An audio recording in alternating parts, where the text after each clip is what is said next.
when autumn leaves fall. Emma had always loved the fall. The way the leaves turned golden and crimson before they drifted to the ground gave her a quiet sense of peace. Every autumn, she returned to her grandmother's cabin in Vermont, a small, wooden house nestled between maple trees and silence. It was her escape from the noise of New York City, where she worked as a children's book illustrator. It was during one of these peaceful retreats that she met Aidan. He wasn't from the town. That much was obvious. He stood too tall, wore too much black, and had a tired, distant look in his eyes, like he carried a past heavier than his suitcase. She first saw him at the local bookstore, asking the owner about a book on antique restoration. Emma was there sketching leaves in her notebook. Their eyes met briefly, and something lingered, curiosity, perhaps, or recognition of a similar solitude. Days passed before she saw him again. This time, it was near the lake. He was sanding the old bench near the dock. She approached him slowly, and as if he had been waiting, he looked up and said, "It used to belong to my grandfather. I'm restoring it for my mother." That was their first real conversation. Over the next few weeks, Emma and Aidan met often, sometimes by accident, sometimes by design. They spoke of everything and nothing. He told her about his career as an architect, how he had left it behind after losing his father. She told him how she found stories in the changing colors of trees. He watched her draw, she watched him work. Silence was comfortable between them. One rainy afternoon, as they sat on the porch of the cabin sharing coffee, Aidan turned to her and said softly, "You make the quiet feel alive again." Emma didn't know how to answer, so she smiled and placed her hand over his. But love is rarely simple.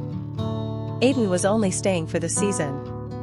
His mother lived in the nearby town, recovering from a recent illness, and he had come to take care of her. "When the leaves fall," he said, "I'll have to go back. I have responsibilities in Boston. A life I left behind but can't forget." Emma understood. She had commitments too. Her career, her publishers, her life in New York. Still, their hearts had already chosen each other. The night before he left, Aidan brought her a small box. Inside was a maple leaf carved from the same wood as the bench he restored. On it, he had etched the words, "I'll return when the leaves fall again." She cried as she hugged him tightly.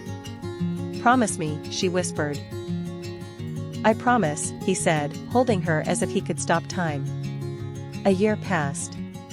Emma kept herself busy with work, but every day she looked at that wooden leaf on her shelf. Autumn came again. The trees changed color, and the air turned cold. And still, she waited.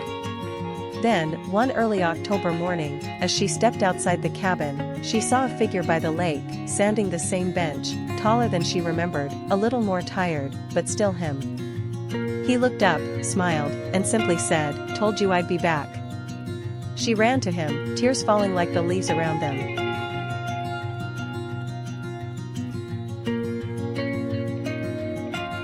Beneath the maple tree.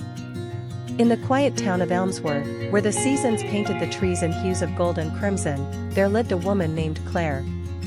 She was a literature teacher at the local high school, known for her quiet grace, her love of poetry, and the way her eyes lit up when she spoke of old novels. Claire had grown up in Elmsworth and, though life had given her opportunities to leave, she always stayed, perhaps waiting for something, or someone.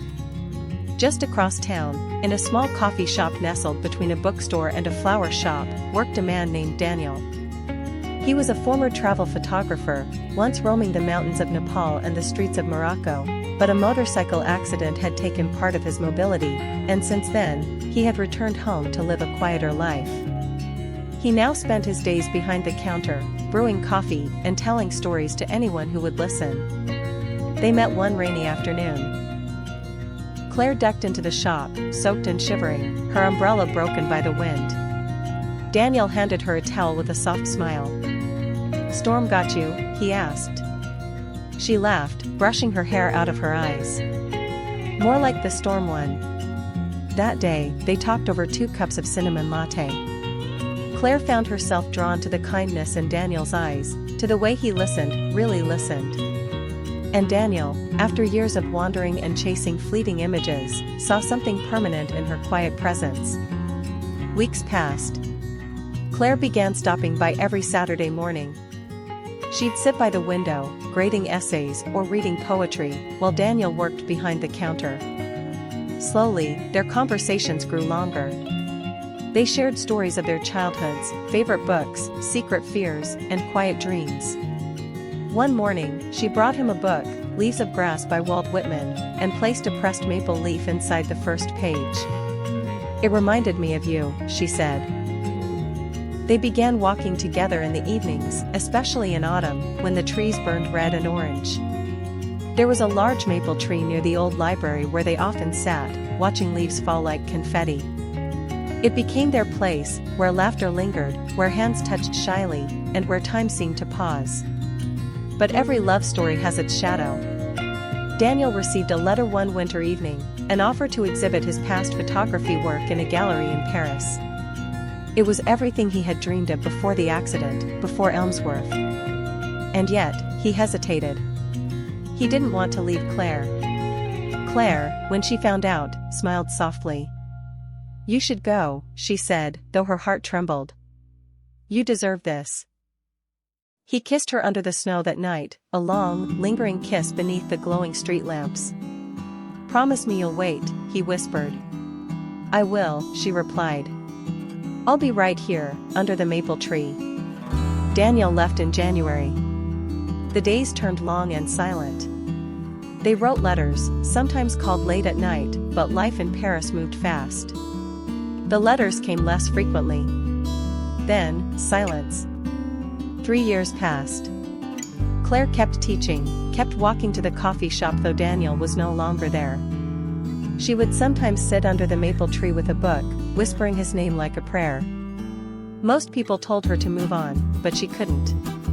Her heart had chosen him. One autumn day, as the leaves began to fall again, she saw a familiar figure standing by the maple tree. Older.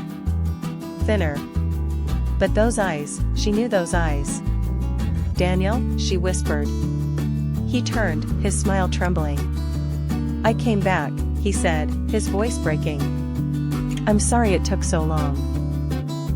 She walked to him, tears spilling down her cheeks. "I waited." He pulled out a small, worn book from his coat, Leaves of Grass. The same maple leaf was still pressed inside. And under the golden rain of autumn leaves, they held each other for the first time in years. No more words were needed. Love, once real, does not vanish. It only waits, beneath a maple tree, in the heart of a quiet town, for two souls to find each other again.